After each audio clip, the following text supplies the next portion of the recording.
Good morning, everybody. I'm here at the Louisiana Purchase Gardens and Zoo with Miss Lisa Taylor, as always. Thank you for being with us. Good morning, Jessica. Good morning, everybody out there. And we are in a little different change of scenery here. We're on a golf cart, but what we got right behind us is Betty White.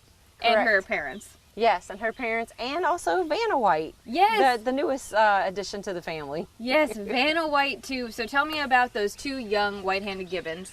So these two guys, actually everybody's being a little shy this morning, but our elderly parents, Big Daddy and Big Mama, were still very fertile and had some gibbon babies later on in life. And Betty White was born a couple years ago, and well, actually 3 years ago, she's coming up on, and they couldn't take care of her. The mama couldn't. And so the zookeepers intervened, and we actually hand raised her, which was the first time that Big Mama had ever not been able to raise her offspring, because she's had very many offspring. And it was just due to arthritis that's setting in, and you can see her kind of walking around in the exhibit right now. And so she's on a little bit of arthritis medication and things like that. But the staff jumped in, as they always do, and we had a very big learning experience with Betty White. She's just like caring for a human baby.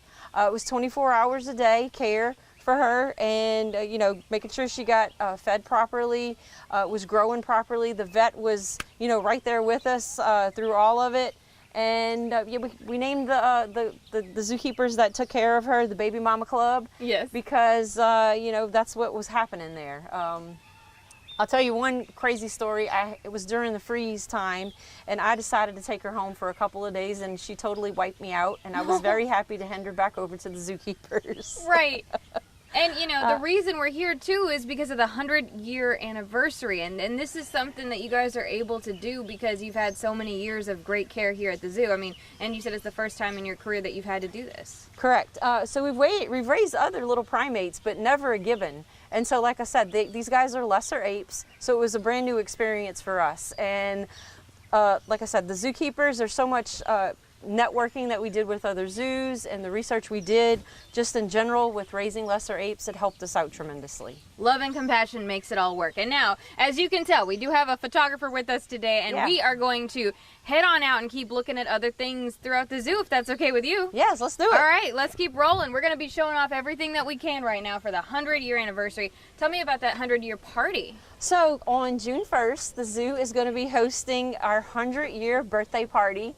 There's going to be a huge cake that we'll be cutting at about 11 o'clock. We're inviting everybody to come join and celebrate the 100-year birthday for us, because the zoo was actually established in 1924 over in Forsyth Park. And then the zoo moved to the area that we're in right now in 1934.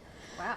And then we got our name change in 1967-ish when Jack Howard came into play. And a federal grant was gotten for the zoo, and then the city actually put a whole lot more money into the zoo. And that was the birth of our name at that point. Right. And then, you said the birth of this, what we're on now is the lagoon, and the boat ride is around here. So the birth of the boat ride not too far after that.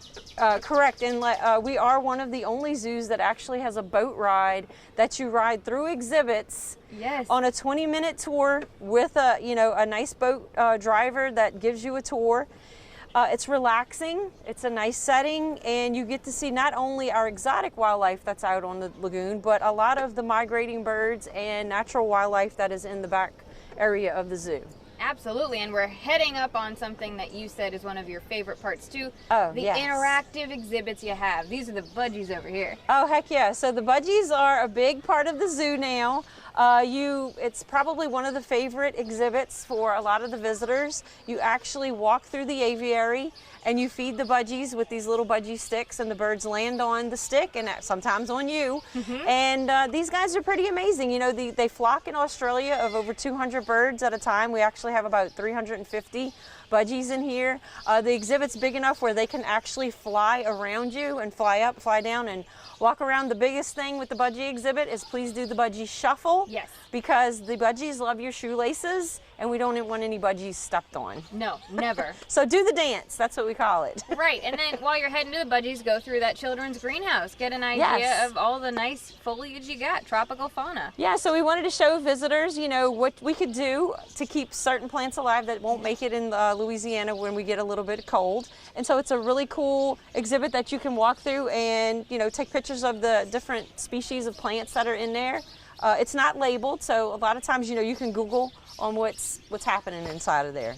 Right, and you know, so many activities for kids. You got the splash pad over there, and when we think about 100 years, what do you think your legacy is here in the city? I think the legacy here in the city for our zoo, it's you know, your opportunity to do a tropical and native safari, something that a lot of people don't have the opportunity to do in their life, and it's right here in the heart of the city. We got things to do all over the place. You know, you have interactive exhibits, we have a train ride, we have a boat ride, the splash pad. It's summertime and it's hot, you know, you want to come cool down. And, you know, of course, I'm going to say the animals are the most important.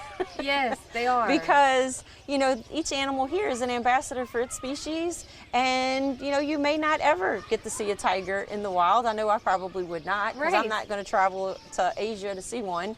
And bam, there's Malia that you can come see, or Rocco and Sophia from Africa, and our beautiful mountain lion, you know, Cairo. And not to mention our gorgeous leopard. I mean, she's got a little anxiety, but, you know, she's kind of elusive. So, you know, not very many zoos have all of the animals that we do have to be so small. And maybe we can go toward the greenhouse too, because I know there's a school group right now, so we may want to move back a little bit, but that's another thing the zoo has plenty of. We've got the, you know, kids activities here, we have school groups, we have birthday parties, and you can get an up close encounter with a lot of those animals that you couldn't if you're just cruising through the zoo. Correct. And I want to say conservation is a huge part of this zoo. Definitely, we want that message to be loud and clear, and that's why we do a lot of education programs with the schools, so that we can touch the lives of the kids to get involved, because they're the generation that matters the most, the younger generation that can continue, you know, saving these different species of animals and plants, actually. Right, and you've kept animals alive that couldn't have survived in the world otherwise, which of course I'm thinking Pawnee Shawnee, my favorite little bobcats that you love dearly. Yes, I do.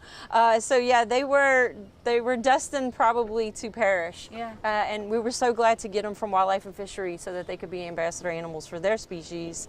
You know, and not to mention Vanna and Betty. You know, they are critically endangered animals in the wild in Asia, and we were so glad to actually be able to help preserve their genetics, because we network with other zoos, and other zoos receive our gibbons so that they can replenish the gene pool in the zoos and keep the species alive inside the zoo. Not to mention, one day we may need their genetics for the wild. Never know. Absolutely. You never know. And before we get out of here, real quick, that birthday party, date and time again. Okay, so the birthday party is set for June 1st. The gates of the zoo open at 10 o'clock.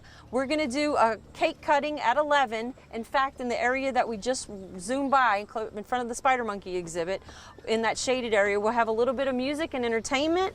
And, you know, the mayor will be here. Yes.